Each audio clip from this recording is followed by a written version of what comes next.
January feels like the longest month. I don't like January. To me, January feels like the longest month because no one wants to hang out with me.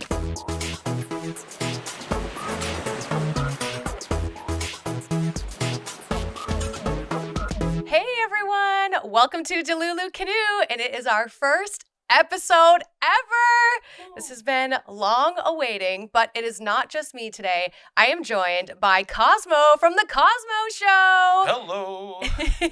He is actually going to be my producer, which is so exciting because we've been wanting to work together for so long. How does it feel back there, Cosmo? I like it back here. It's nice. It's cozy. I got a great view behind me. It's awesome. I was going to say, do you like the cityscape in the back? I do. I love it. I think that's where I got some noodles one time. Oh, excellent. You know, I do love ramen. But this isn't about necessarily just us. This whole podcast is about being a little bit Delulu. And I just want to take a second to kind of take you a little bit on a journey. Like we're in a canoe, right? We're like riding down the river right now. And I want to explain why the podcast is called Delulu Canoe. So just kick back, grab a snack, grab your oar, because we're about to go on an adventure. So the name of the show basically came from when me and my good friends were hanging out. We're just having a girls' day by the pool. And we were telling a story about how one of the guys she had dated, he kind of felt like we were a little delusional. And I just made some pretty silly joke about how is he imagining us as like two delusional girls in a canoe just like rowing against the water that was coming at us.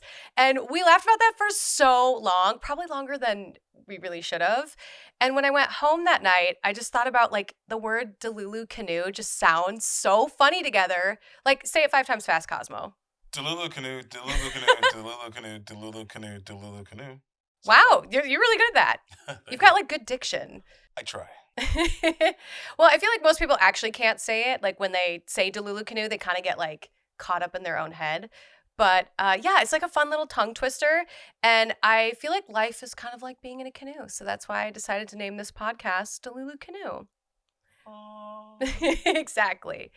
Although I will say I love the direction of the word delusional right now because it used to be such a negative term. Like I never heard delusional as like a positive thing. And I love that like the media and people on TikTok are taking it and making it fun and more lighthearted in a way instead of it being like so negative and so like, oh, she's delusional. And now it's like, it's fun. Like it's a bright, fun term now. So I just really wanted to call the podcast something fun, something unique, and something kind of like silly. Because I feel like me and my friend group are very silly. Cosmo included. I feel like you're also like very silly. You know, next time somebody asks me how am I doing, I'm like, Delulu. Right? You got to be Delulu to make all your dreams come true, Lulu. Or at least that's what people have been saying lately. And I also kind of wanted to cover in this pilot episode, like why start a podcast? I know that seems to be the trend lately is everybody grabs a microphone, sits down on a couch and gives advice or just jumps on the podcast train. And weirdly enough, I wanted to start this podcast like 3 years ago, but it didn't feel right. Like I just didn't feel like I had enough stories to tell or that I felt comfortable sharing personal things about my life. Like I didn't feel like I fit into a podcast category. So I even remember asking my audience one day, I was like, hey, would you guys like it if I made a podcast? And believe it or not, they all said no. What? It was a unanimous, like all of my fans during the pandemic, maybe not all of them, but most of them had said they didn't want a podcast.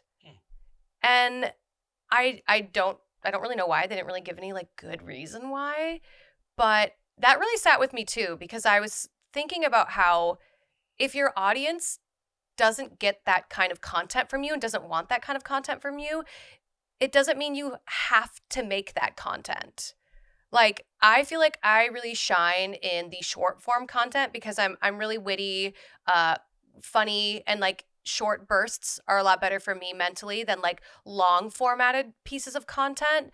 But then as I age and as I get older, I was like, you know, I feel like I could spread some sort of positivity or some kind of like lighthearted message if I did long form content. And it started with Twitch and I did that for a while.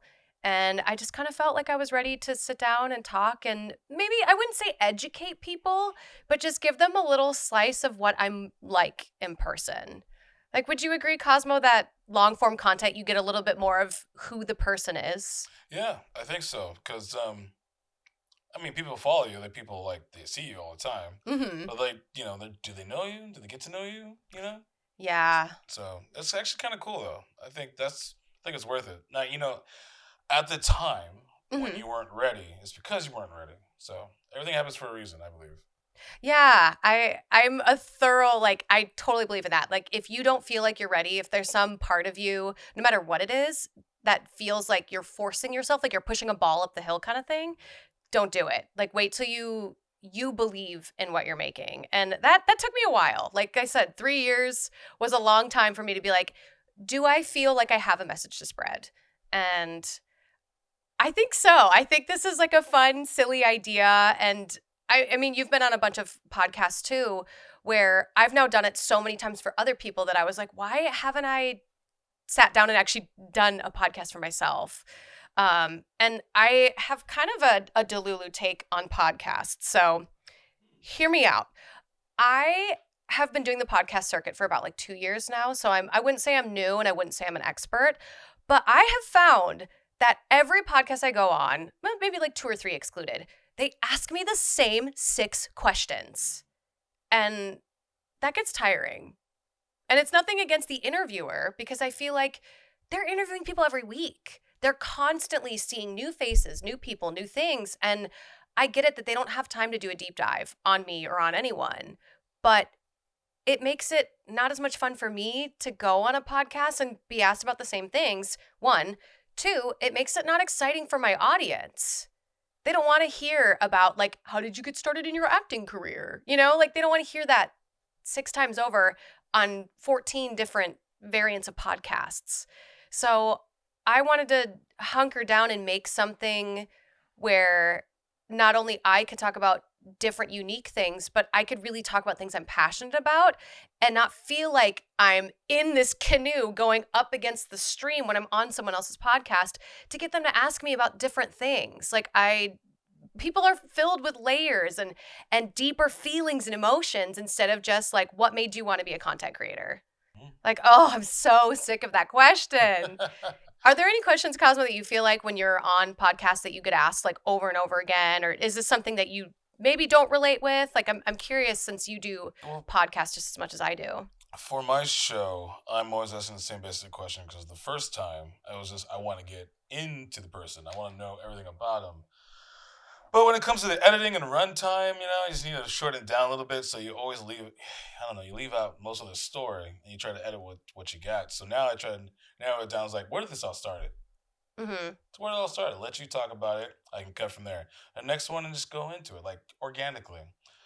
I always get the same questions as what I ask other people. So Yeah. it's like I try to emulate what they do, but I try to like do it in a way that I feel comfortable, the Mm-hmm. host the guest feels comfortable, and yeah, go from there. But I do feel like the questions is always the same basic stuff.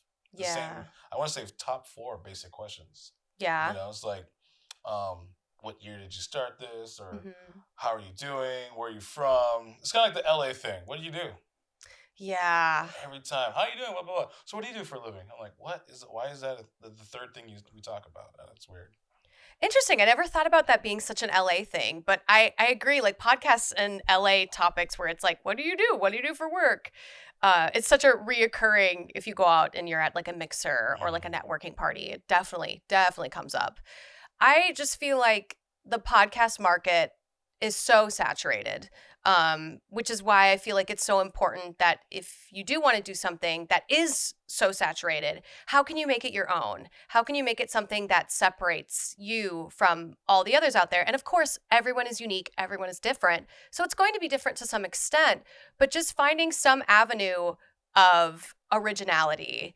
I've fallen down the rabbit hole recently with podcasts that all they read are "Am I the a-hole?" Reddit threads.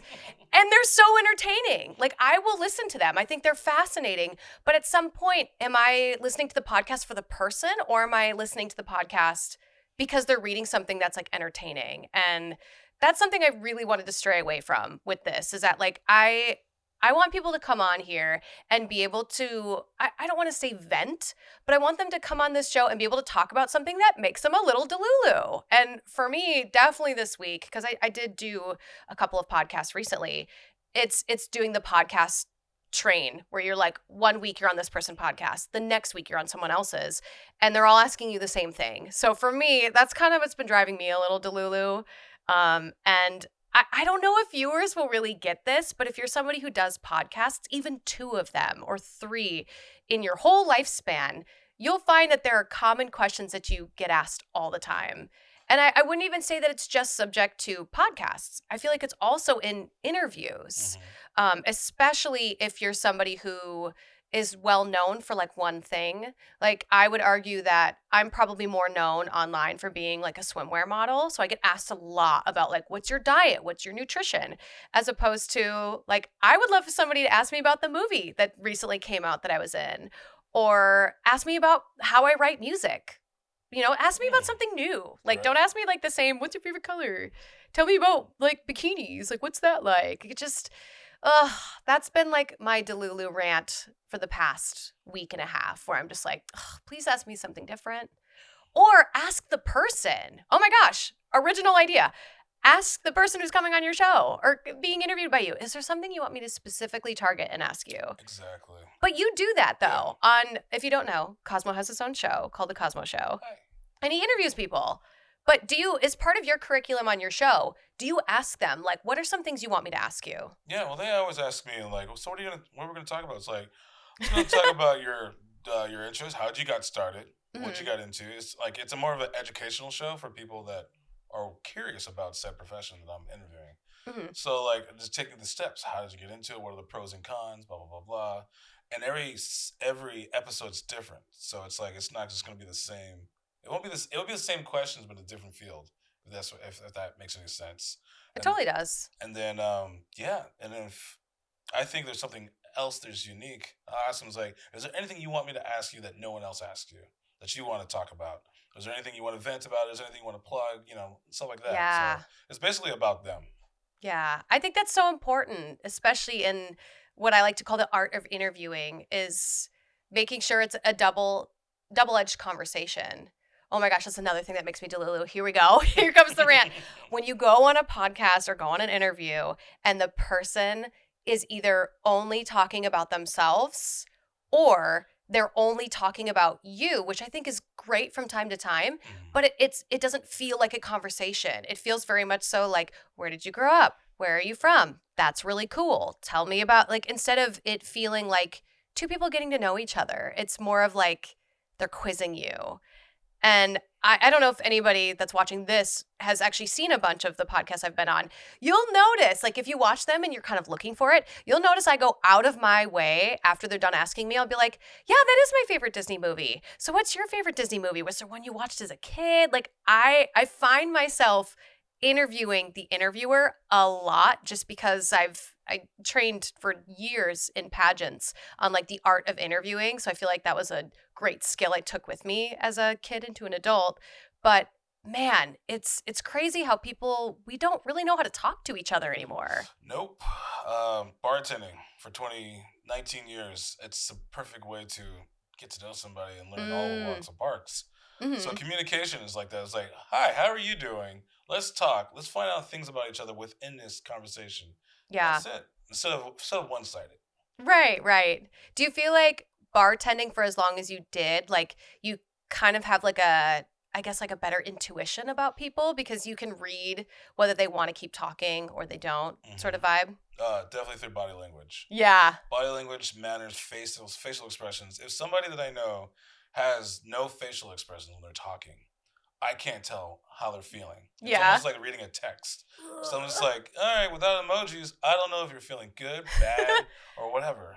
It's important to use emojis, everybody. If you get nothing out of this, use emojis. Yes. Or you're going to feel Delulu. You will feel Delulu. Another thing that I've been feeling a little Delulu, because it's February now, and we've kind of stepped away from January, and January feels like the longest month every year for me. And this is a hot take, so you can agree or disagree with me in the comments below. I would love for people to disagree with me. I'm totally open to it. I don't like January. It is my least favorite month of the whole year. I'm sorry if it's your birthday in January, but I dislike it so much because of New Year's resolutions. Now, I'm the queen of if you don't like something about yourself, you can go ahead and change it. You can see a therapist, you can work out more, you can eat healthy. But in January, everyone wants to change everything about themselves in 1 month. It's like they start dieting, they go see a therapist, they decide to take lessons from somebody in something, and then they stop going out to eat, and they stop drinking, and they completely stop, I would say, 8 different things that they're trying to change about themselves in 30 days. And to me, January feels like the longest month because no one wants to hang out with me. So I'm sitting at home just like, hey, you want to go out to eat? No. Okay, you're trying to save money. New Year's resolutions. Got it. Okay, I'll ask this friend. Hey, you want to go grab a drink? Nope, you're not drinking anymore. Okay, cool.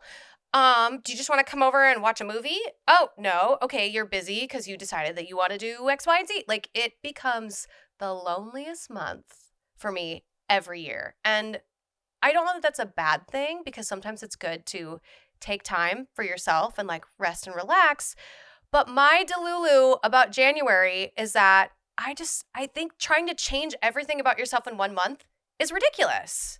It's Delulu. It is. It is. Like, I get New Year's resolutions. I think like if you're struggling with an addiction, I get it. I totally understand.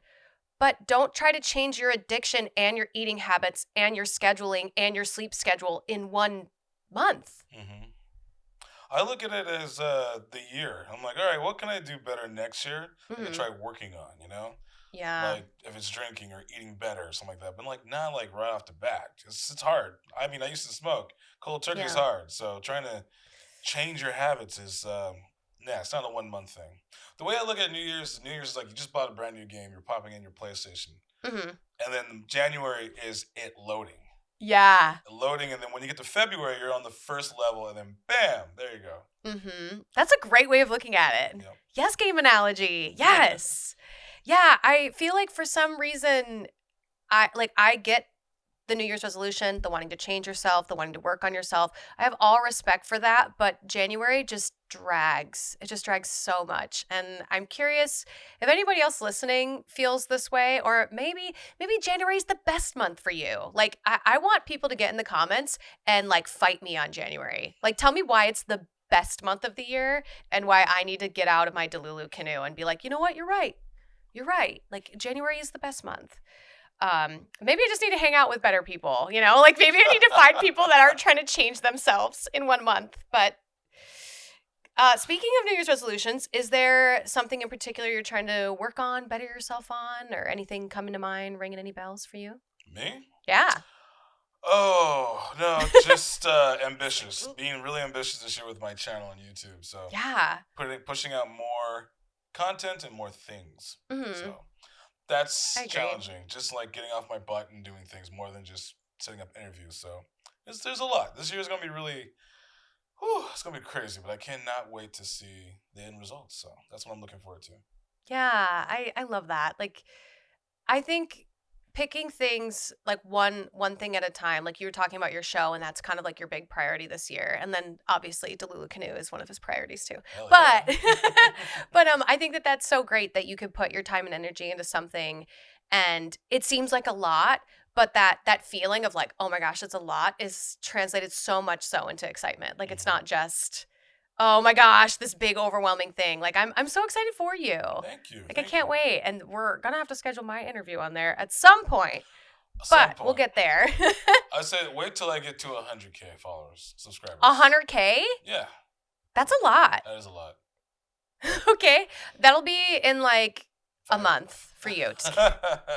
I'm at 555 right now. There you go. So We're getting there. We're getting there, yeah. YouTube is a long haul. Mm-hmm. Like, we've talked so much about YouTube.